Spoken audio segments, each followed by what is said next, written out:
చాలా ముఖ్య చిహ్నాల్లో ఇదొకటి. గోదావరి గట్టున ఉన్నటువంటి మహాశివలింగం పుష్కర ఘాట్. ఇది పుష్కర ఘాట్లో పుష్కరాల సందర్భంగా ఏర్పాటు చేశారని ఇక్కడ పెద్దలు చెప్పారు. దీనికి రెండు వైపులా 2 ఏనుగులు శివుణ్ణి గోదావరి జలాలతో అభిషేకిస్తున్నాయి. క్రైస్ట్ ద రిడీమర్ స్టాట్యూ కింద ఉన్నటువంటి ప్రార్థనా మందిరం ఇది. ఇక్కడ ప్రేయర్ చేసుకోవచ్చు. ఎవరైనా సరే హోలీ జీసస్ గురించి ప్రేయర్ చేసుకోవచ్చు. ఇది ప్రార్థనా మందిరం. ఇక్కడ చూస్తున్నట్లయితే మేరీ మాత విగ్రహాలు.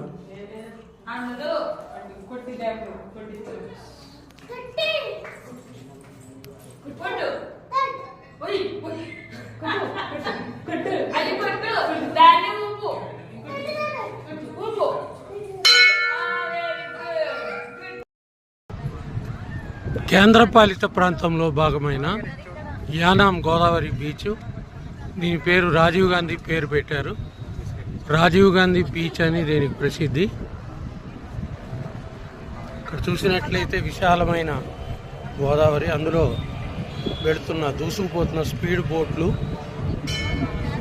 స్పీడ్ బోట్లో ఎంజాయ్ చేస్తూ ప్రయాణిస్తున్న ప్రయాణికులు.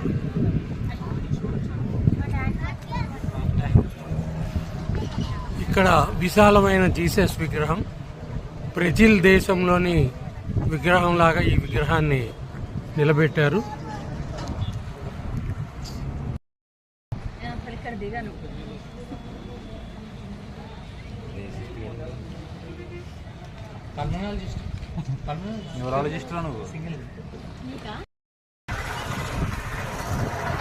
బీచ్లో 10 కిలోమీటర్ స్పీడ్ మించి వెళ్ళకూడదండి. సెల్ ఫోన్ డ్రైవింగ్, రిబిల్స్కి నిషేధం. పోలీసు యొక్క సూచనలు పాటించండి. పోలీసు వారు చెప్పింది గ్రహించండి. పోలీసు వారి